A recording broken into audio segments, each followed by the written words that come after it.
So ayan, good morning guys. So pag-usapan naman natin ngayon itong tungkol sa Mini Predator, no? Nangangailangan pa siyang i-upgrade. Yun, mga na-experience natin problema dito. Mahina siya, mababa yung FPS pagkabili mo sa kanya. Nagre-range lang siya ng 590 to 620. Yun yung FPS niya kapag nabili mo siya. And then, kailangan mo pa ng upgrade para maging powerful. Ma-reach mo yung 900, pangkaraniwan natin 912 Yan, 912, yun yung tamang setting niya. Malambot ikasa, malambot siya idikak, maano yung trigger. So yun yung pinakapangkaraniwan doon sa mga ginagawa natin na ganito, na Mini Predator. Ito namang, sa case naman ito, kasi ito pinalitan natin ang barrel. Yan, barrel ready for slug. Tapos, pinahabol niya pa, nilagyan natin ng rail. Kaya kung papansin nyo, hindi pa siya naka-anodize.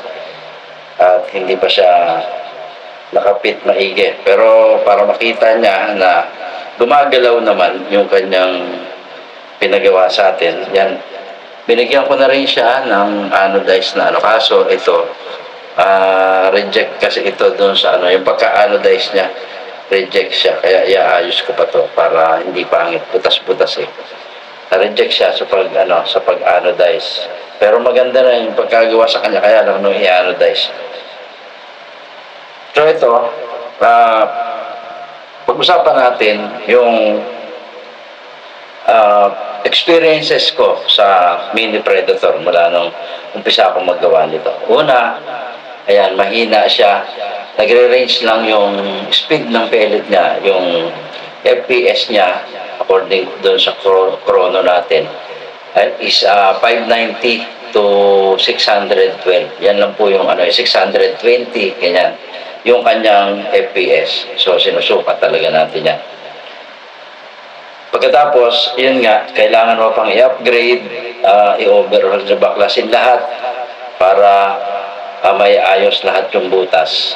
And even sa butas ng barrel. Ito lang, nagkataon na pinalitan na natin. So, dito, yan, nagalaw na rin natin, pinalakihan ko na to. Kasi nung mag-decide siya na papalitan ng barrel, ganito lang dati ito kaiksi. So, yan, kasama na sa review yan. Ganyan lang kaiksi yung stock barrel niya. So, kaya ginawa na ganito kataas yung pagitan. Kasi nga, ibinase dito sa para mailalagay pa rin yung kanyang suppressor. So, ayun, kailangan kalas-kalasin mo lahat. Tapos, i-set mo yung mga butas na para ma-reach niya yung 900 plus to 1,000 FPS. So, ito nga, nagpalit na rin siya ng barrel. Tapos, ito, dito, kailangan mo ng power plenum. Siyempre, yun yung pinaka, kahit wala siyang offset. Kaso dito, sa case nito, kailangan ng offset talaga. Kasi hindi siya kakasya. At saka sa modelong to, talagang hindi siya kasya. Kahit 0.38 na tank ilagay mo, kahit yung mas maliit, yung 50 ang diameter niya, hindi pa rin kasya. So, sabit pa rin. So, talagang kailangan ng offset to upgrade itong unit na to. So,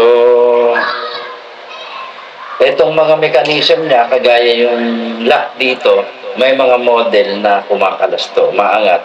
Kaya hindi mo siya mahila na ganon. Hindi mo siya mahila kasi sabit na dito yung tornilyo.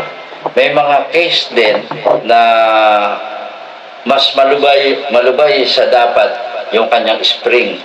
So, nagkakaroon ng time na hindi mo siya maikasa. Hindi mo siya maika. So, kakalabitin mo muna bago mo ika. Na ganon. Ayun. Tapos, pag dumating na ulit, pag nagkaganon na naman, hindi ulit maikasa, parang sabit, kakalabitin mo na naman. So, doon sa isang Mini Predator dito, so okay na siya. Na natin. Napalit. Actually, kulang na spring atin lang nilagyan ko ng spring ulit. Ngayon, okay na siya. At makikita yung lalim naman nung kanyang pagkalapit. So medyo mahaba siya. Hindi katulad yung dati na halos lumalaylay ito, gumagalaw ito kasi nga kulang sa spring. Hindi ko alam kung saan napunta yung spring na kung tumalsik, kung ano yung nangyari doon. So, hopefully, nasabi ko ng lahat. Yun nga, ang isa pa is kukunti ang laman ng tank kasi maliit yung tank niya. 38 mm lang yung diameter niya. So, kasi laki lang ng 1 and 1 half na tube. Ganyan. Yung ano, oo nga, na tube. Ganun lang kalaki. So, napakaliit. Tapos makapal siya. Mabigat. So, napakaliit nung storage niya ng hangin. Kaya kung konting shots ang magagawa mo. Nagsisiro ka pa lang, hindi ka pa tapos magsiro, ubos na yung laman. So, magbobomba ka na naman. At, siyempre, regulated tayo. Ang problema doon, ilang shots lang, wala ka na doon sa regulation. Lalo na yung stock nila nito, 1,800